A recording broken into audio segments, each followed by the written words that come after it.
Bienvenue à tous. Dans cette vidéo, on va parler de la force électromagnétique et la loi de Laplace.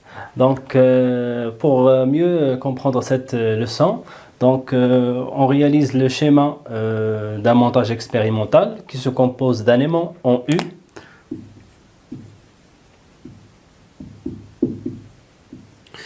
et d'un circuit électrique, bien sûr. Ça, c'est un circuit électrique qui se compose bien sûr d'un interrupteur et un générateur et deux tiges conductrices ou bien que l'on les appelle des rails. Donc ça, ce sont des rails. Et on a bien sûr une tige en cuivre. Donc ça, c'est une tige en cuivre, bien sûr, qui est libre de se déplacer, bien sûr, sur les deux rails. Donc voilà la tige, donc en cuivre, elle peut, voilà le plan composé des deux rails. Donc, bien sûr, cette tige-là, elle peut se déplacer, bien sûr, sur les deux rails. Ici, on a utilisé la tige en cuivre parce que l'aimant, d'accord, donc cet aimant-là ne va pas agir, d'accord, sur le cuivre, d'accord, donc le cuivre, il n'est pas attiré par les aimants. Et voilà, donc bien sûr, comme vous voyez, donc l'aimant et les deux rails se trouvent dans l'entrefer, donc cette partie-là, c'est l'entrefer de l'aimant, d'accord. Donc tout d'abord, l'interrupteur K est fermé, donc rien ne se passe, donc on ne constate rien. Donc, et dès que l'on ferme cet interrupteur, d'accord, bien sûr le courant va circuler du pôle positif vers la borne négative, elle va circuler dans les rails et il va circuler aussi dans la tige en cuivre. Et on va constater que cette tige-là, il va se mettre en mouvement, bien sûr, dans ce sens-là. Ça veut dire elle est soumise à une force et sous l'effet de cette force, elle s'est déplacée dans ce sens-là. Ça, c'est la première constatation. La deuxième constatation, c'est que lorsqu'on inverse les deux bornes de ce circuit-là, ou bien du générateur, bien sûr, le sens du courant va être inversé aussi. Et bien sûr, le courant va circuler dans ce sens-là, cette fois-ci. Et on va constater dans ce cas-là que cette tige-là, elle va bien sûr se déplacer dans ce sens-là sous une force, bien sûr, puisqu'elle se déplace. On dit qu'elle est soumise à une force. Et cette force-là, on l'appelle force électromagnétique.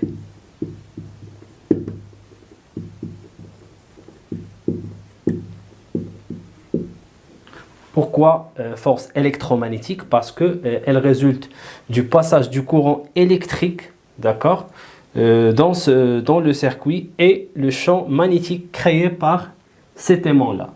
Parce que cette tige-là, ou bien ce barreau, se trouve dans l'entrefer de cet aimant-là. Et bien sûr, le résultat du champ magnétique avec le courant électrique, c'est une force électromagnétique. Donc, l'expression de cette force électromagnétique est donnée par cette loi-là. Donc, F égale à I fois L vectoriel. Notez bien ce symbole, on le lit vectoriel. B. Et cette loi s'appelle loi de Laplace. Donc, bien sûr, en hommage au physicien français Pierre-Simon de Laplace.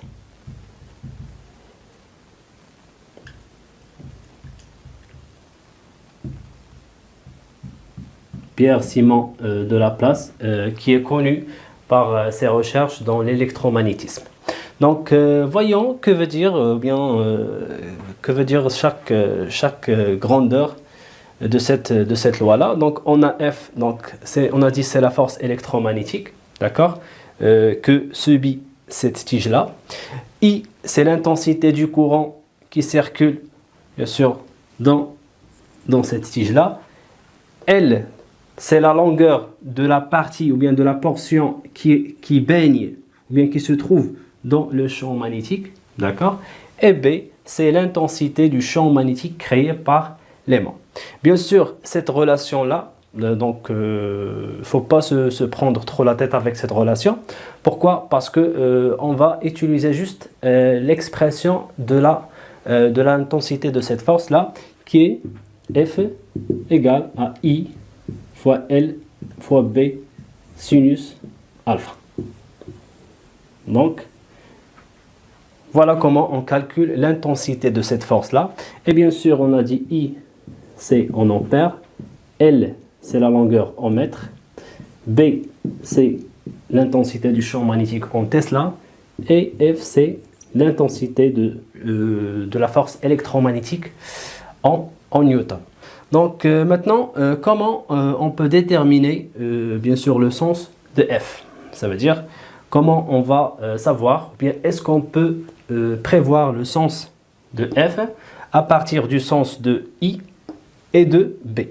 Donc notez bien ici, donc ça c'est l'entrefer, donc entre ces deux parties de l'aimant en U, on appelle ça l'entrefer, et on sait que dans l'entrefer, le champ magnétique est uniforme, d'accord, donc il garde la même intensité et même sens et même direction. Et les lignes de champ, ils sont orientées du pôle nord vers le pôle sud. Donc ça veut dire que le vecteur champ magnétique, je peux le représenter, il est vers le bas. Bien sûr, je parle à l'intérieur bien sûr de l'entrefer. Et à l'intérieur ou bien dans l'entrefer, il se trouve ce barreau-là ou bien cette tige-là. Passons maintenant au courant électrique ou bien le sens du courant électrique. Donc on a dit voilà les deux rails. D'accord? Ça, ce sont les deux rails. Et le barreau, donc voilà le barreau en vert, il est placé dans ce sens. D'accord? Bien sûr, le courant électrique, dans un premier temps, circule comme ça. Donc voilà I, on va suivre I, d'accord? Il circule dans ce sens. Ça veut dire dans ce sens. Ça veut dire qu'il est entrant dans, bien sûr, dans le plan du tableau. Donc, et comment on représente entrant? C'est par un croix. Donc voilà I. Et en utilisant une règle qui s'appelle la règle des trois doigts de la main droite, on peut prévoir le sens de F. Donc comment? Le pouce, il va indiquer le sens de I. D'accord? L'index, il va indiquer le sens de P. L'index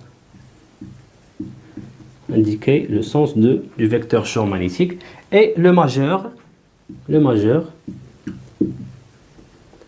va indiquer le sens de F. Donc, on peut prévoir le sens de F en utilisant la règle de la main droite. On a dit voilà le pouce, d'accord? Voilà l'index. Bien sûr, le pouce représente I, l'index représente B, et F, bien le majeur représente F. Donc, voilà, on a dit I qui est entrant. Donc, voilà I, il est entrant dans le tableau. B, il est vers le bas. D'accord? Voilà B. Et F, je vais tendre le majeur et je constate que F, voilà, pointe vers ce sens-là. Ce qui est bien le cas. Donc, le barreau ou bien la tige en cuivre va se déplacer dans ce sens-là. D'accord? Si on inverse le courant électrique, donc je vais inverser le courant électrique. Donc en inversant les deux bornes du générateur, bien sûr, elle va circuler dans ce sens.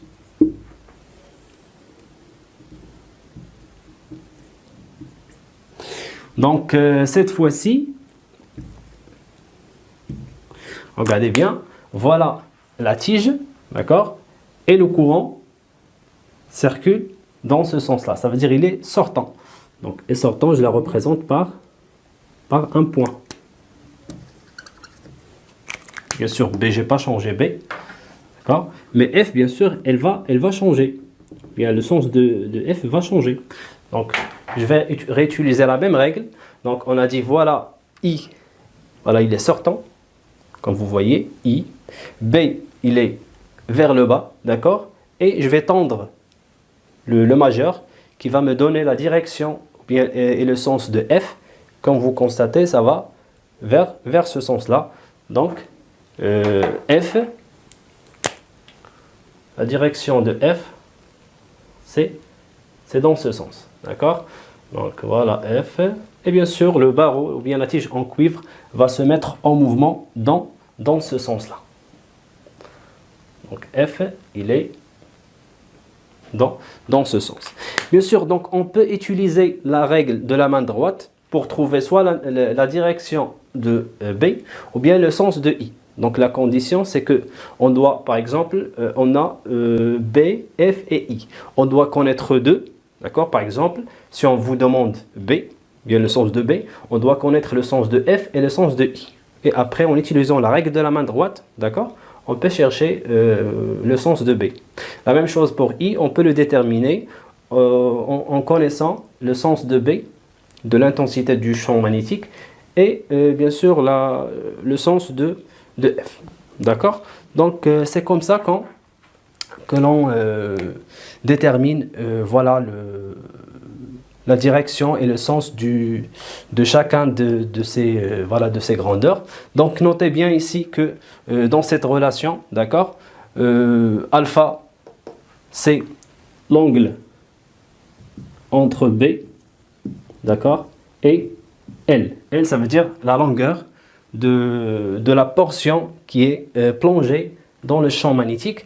Et cette direction-là, donc, elle est dirigée toujours dans le sens de I. Ça veut dire que si on veut connaître le sens de L, c'est celui de I. Et cet angle-là entre B et L, donc on constate ici que donc voilà voilà I, d'accord, et voilà B, d'accord. Donc on a toujours, d'accord, on a toujours B qui est perpendiculaire à I, d'accord, comme vous constatez. Donc voilà B, il est dans ce sens, et I, il est comme ça veut dire il est perpendiculaire. Ça veut dire l'angle entre ces deux, voilà, c'est pi sur 2, c'est 90. Ça veut dire que alpha égale à pi sur 2. Et on sait que sinus pi sur 2 égale à 1, d'accord. Ça veut dire, donc je vais écrire ça, sinus pi sur 2 égale à 1. Ça veut dire que l'expression de la force de la place sera F égale à I L B, tout simplement. Donc c'est le produit de I fois L fois B.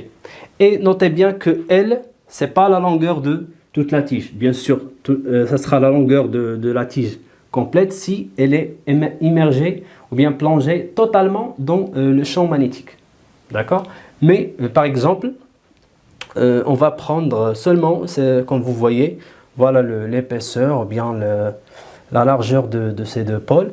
Donc c'est juste cette portion-là qui est plongée dans le sens, ou bien dans le champ magnétique. Ça veut dire cette longueur-là, ça c'est elle. D'accord? Et pour la représentation, lorsqu'on désire représenter le vecteur force électromagnétique, donc notez bien que cette force-là, c'est une force qui est répartie sur toute cette portion-là. D'accord? Mais on le représente en un point, c'est-à-dire le point d'application de F sera tout simplement le milieu de la partie plongée dans le champ magnétique. Ça veut dire, je vais prendre cette couleur-là, donc je vais prendre le milieu de cette partie-là et je vais représenter F. D'accord? Donc, le point d'application de F, c'est le milieu de la partie, ou bien de la portion immergée, ou bien plongée dans le champ magnétique. Voilà, donc c'est tout pour cette partie. Je vous donne rendez-vous dans la deuxième partie de cette leçon. Au revoir.